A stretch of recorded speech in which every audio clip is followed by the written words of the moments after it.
오늘 이 말씀을 통해서 우리가 예수님께서 주시는 참된 회복, 변화의 능력을 이 시간 경험할 수 있기를 소망합니다.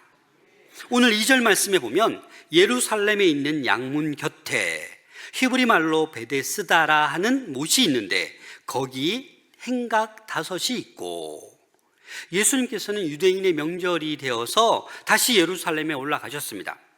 그 예루살렘에 올라가셨을 때 양문, 이 양문은 예루살렘의 북쪽 문입니다. 희생제물로 쓰이는 양들이 들어가는 그 문을 양문이라고 합니다. 이 양문 곁에 북동쪽에 이 베데스다라는 연못이 있는 거예요. 그 연못은 5개의 행각으로 이루어져 있습니다. 이 베데스다라는 이 의미는 자비의 집, 은혜의 집, 이런 뜻을 가지고 있습니다. 여러분, 베데스다 연못을 한번 볼까요? 여러분들이 기대했던 연못이 아니죠. 고고학적으로 이제 발굴된, 지금도 이스라엘 성지순례 가면 저기 베데스다를 볼 수 있습니다. 고고학자들이 발견했는데 이 베데스다는 2개의 저수지로 이루어져 있습니다. 폭이 40, 50 정도, 또 길이가 4, 50 정도 되는 그 2개의 큰 저수지로 되어 있는 것을 베데스다라고 합니다. 그래서 이 지금 예루살렘의 스데반 문 근처에 이 베데스다 연못이 위치해 있습니다. 여러분, 이 베데스다의 이름의 뜻이 뭐라고 제가 방금 얘기했죠? 자비의 집, 은혜의 집이었어요. 그러나 이 베데스다가 그런 이름에 걸맞지 않았어요. 경쟁, 시기, 질투, 혹독한 선착순, 이런 곳이 바로 베데스다였어요. 누가 제일 빨리 이 못에 들어오느냐, 그 한 명만 나음받을 수 있는 철저한 경쟁, 선착순의 그런 사회였어요. 이기심과 경쟁이 가득한 그런 베데스다가 되어버렸습니다. 그곳에서 이 38년 된 병자도 그냥 그 행각에 누워서 늘 언제 내가 저 연못에 들어갈 수 있을까 라며 이 무기력증에 빠져서 그냥 세월을 보내고 있었던 것입니다. 그래서 이 곳은 치유보다는 오히려 절망과 좌절 속에 그 많은 무리들이 이곳에 모여 있었습니다. 우리는 때때로 환경이 바뀌기를 기다릴 때가 있습니다. 어떤 사람들의 도움을 간절히 바랄 때가 있습니다. 그러나 그런 것들은 진정한 해결책이 되지 않습니다. 오로지 예수 그리스도만이 우리 삶의 해결책이 되실 수 있습니다. 베데스다는 절망의 장소였습니다. 무기력한 장소였습니다. 그러나 예수님이 오셨을 때 치유와 회복의 장소, 정말 은혜의 집, 자비의 집 베데스다로 바뀌게 된 것입니다.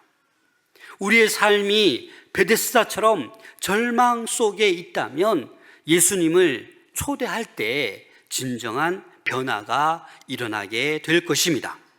이 베데스다에 어떤 환자들이 모여 있는지 오늘 본문에서는 친절하게 설명해 주고 있습니다. 우리 3절 말씀, 4절 말씀 함께 읽겠습니다. 시작. 그 안에 많은 병자, 맹인, 다리 저는 사람, 혈기 많은 사람들이 누워 물의 움직임을 기다리니 이는 천사가 가끔 못에 내려와 물을 움직이게 하는데 움직인 후에 먼저 들어가는 자는 어떤 병에 걸렸든지 낫게 되미러라. 세 부류의 환자가 나옵니다. 그죠? 어떤 부류가 있어요? 맹인, 오늘날로 말할 것 같으면 시각장애인, 다리 저는 사람, 지체장애인, 혈기 마른 사람, 이것은 몸이 마비된 사람, 중풍병자를 일컫는 그러한 말입니다. 이러한 이들이 이 많은 사람들 가운데 이 세 부류의 사람들이 누워있다라고 표현하고 있습니다. 거의 다 누워있는 거예요. 이 누워있다라는 것은 이 무기력한 상태를 강조하는 거예요. 이들 중에, 많은 사람들 중에 그 누구도 스스로 뛰어가서 연못에 뛰어들 사람이 없다라는 거예요. 그리고 이 본문을 가만히 보면 이 괄호로 표시되어 있습니다. 물의 움직임을 기다리니 이는 천사가 가끔 해서 괄호로 되어 있죠. 이것은 어떤 성경에는 이 본문 4절 없음 이렇게 나와 있습니다. 다시 말해서 이 괄호로 묶은 것은 후대에 추가된 말씀이라는 거예요. 그런데 이 말씀은 사실은 미신적인 전설 이야기입니다. 이 물이 동할 때, 천사가 와서 물이 동할 때 가장 먼저 뛰어들면 무슨 병이든지 다 낫는다. 전설 이야기입니다. 하나님께서 행하시는 기적이 아니라 인간적인 방법, 전설에 의지하는 그런 이야기를 지금 믿고 그냥 세워라 내오라 하면서 그냥 그곳에 기다리고 있는 거예요. 사랑하는 여러분, 지금 이 전설에 의해서는 그 연못에 빨리 들어가야 나음을 받는다라는 이야기를 하고 있지만, 베데스다 연못에 먼저 들어가는 자만 치유되는 것이 아니라 그 한 사람만 치유되잖아요. 거기에 뛰어들어야 돼요. 언제 올지도 모르는 그 전설적인 이야기만 믿고 기다리잖아요. 근데 여러분, 예수님은 어떻습니까? 예수님은 항상 우리 곁에 계십니다. 그래서 믿음으로 나아가면 우리는 어떻게 돼요? 날마다 우리를 구원해 주십니다. 믿기만 하면 구원해 주시는 분이 우리 예수 그리스도이십니다. 5절 말씀을 함께 읽겠습니다. 시작. 거기 38해 된 병자가 있더라. 많은 병자들 가운데 예수님께서 한 명을 주목하셨습니다. 그게 누구예요? 38년 된 병자. 여러분, 왜 이 한 명에게 주목하셨을까요? 아마도 제일 오래 기다렸던지, 아마 제일 불쌍히 여겼던지, 하여간 예수님께서는 이 38년 된 병자를 주목했습니다. 오랜 시간 이 병으로 고통받고 있었다라는 거예요. 누군가 도와주기를 기다렸을 그 병자. 사실 우리의 모습도 이와 같을 수 있습니다. 그냥 무기력한 자가 되어서 신앙이 있는지 없는지 늘 삶을 포기하려고 하고, 누가 안 도와주나, 내가 해결할 수 없으니까 그냥 아무런 소망 없이 살아갈 때가 있습니다. 하지만 예수님은 그러한 자에게 먼저 다가오십니다. 또 놀라운 것은, 여러분 상상해 보세요. 예수님이 그 베데스다 연못가에 오셨는데 이 병자 한 사람이 몇 년? 38년. 어떻게 맞춰요? 우리는 못 맞춰요. 아니 3년 아팠는지 10년 아팠는지 우리는 몰라요. 그런데 예수님은 뭐예요? 정확히 알고 계신 분이에요. 예수님은 저와 여러분들의 모든 상황을 정확히 알고 있는 분이세요. 그래서 날마다 우리를 찾아오셔요. 우리가 반응하면 되는데 우리가 반응하지 못해서 은혜가 없는 거예요.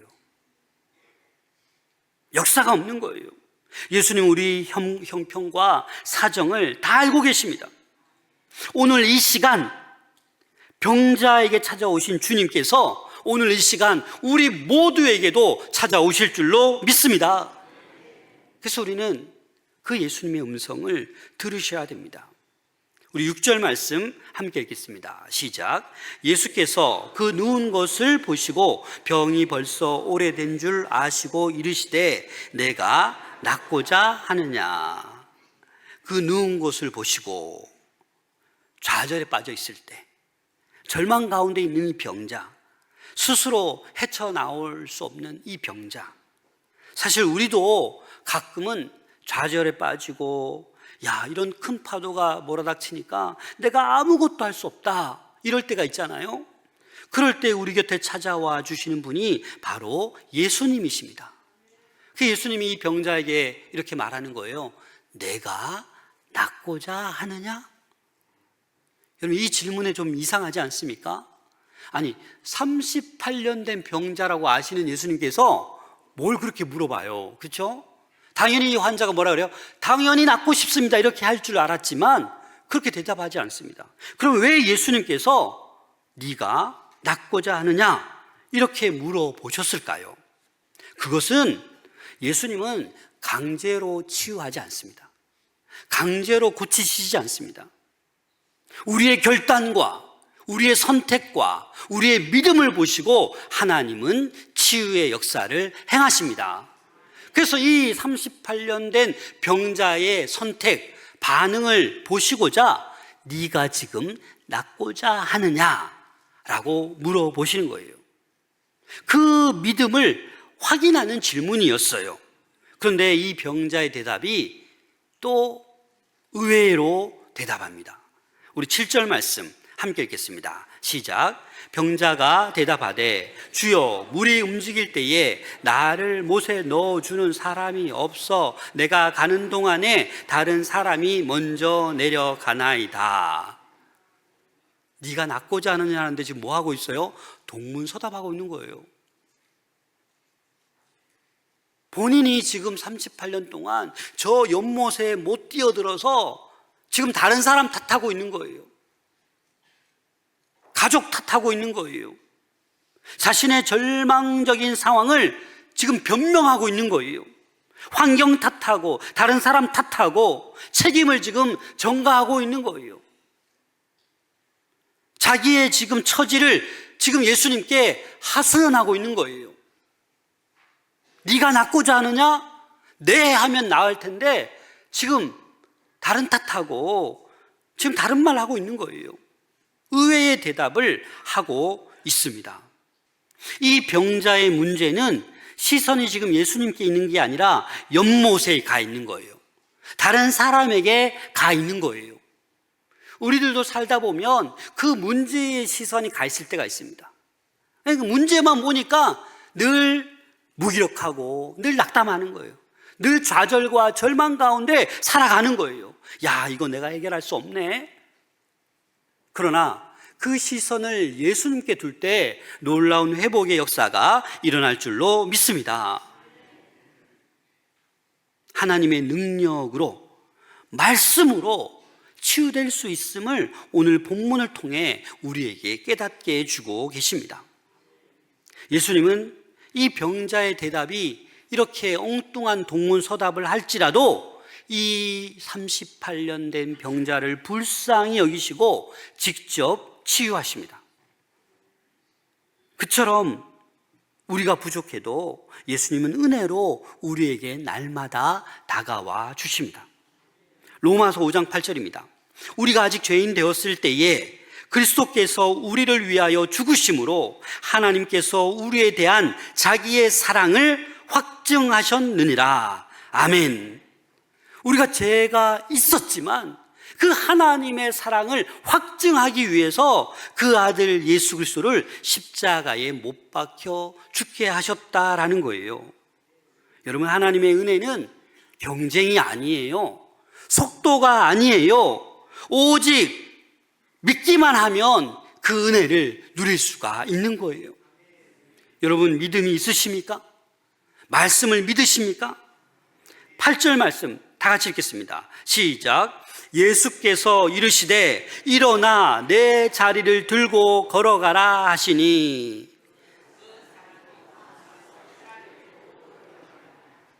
여러분, 여기에 오늘 설교의 제목이 있습니다. 일어나 내 자리를 들고 걸어가라.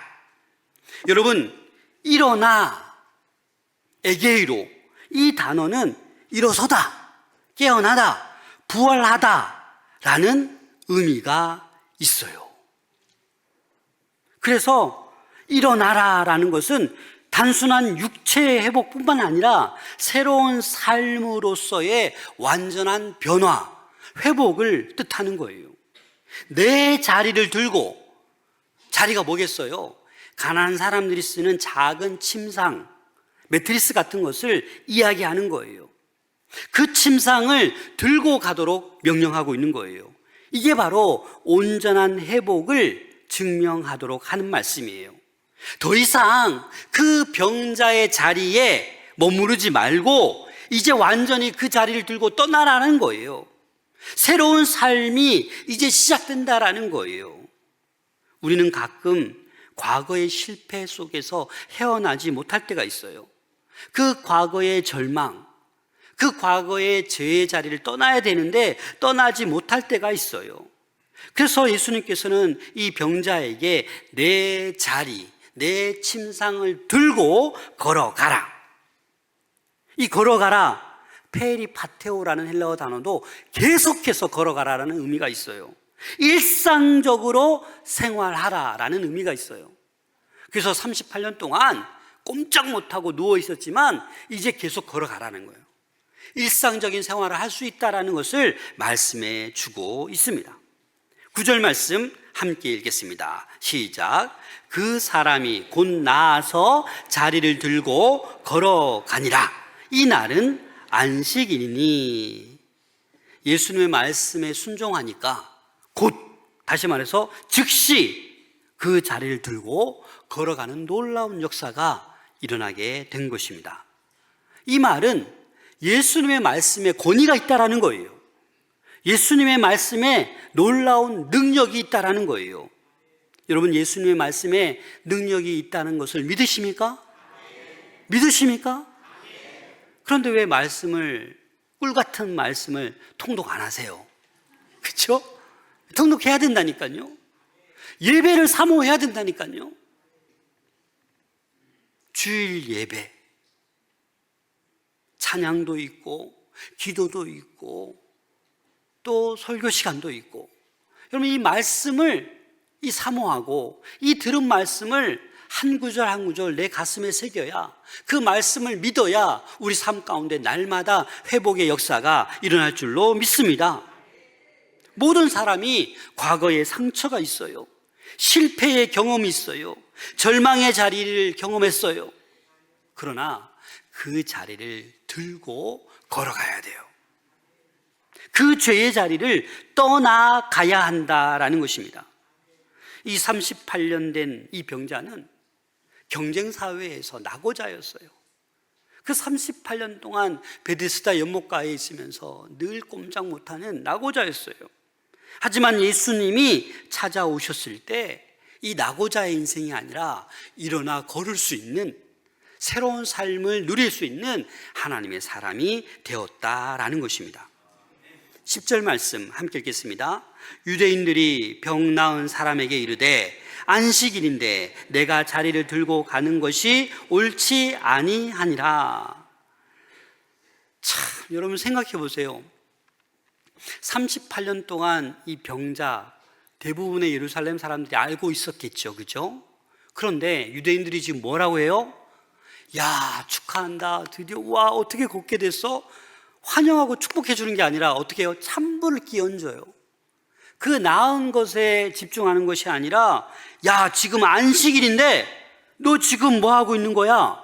네가 지금 자리를 들고 걷는 거 그거 옳지 않은 거야 라고 책망하고 있어요. 여러분,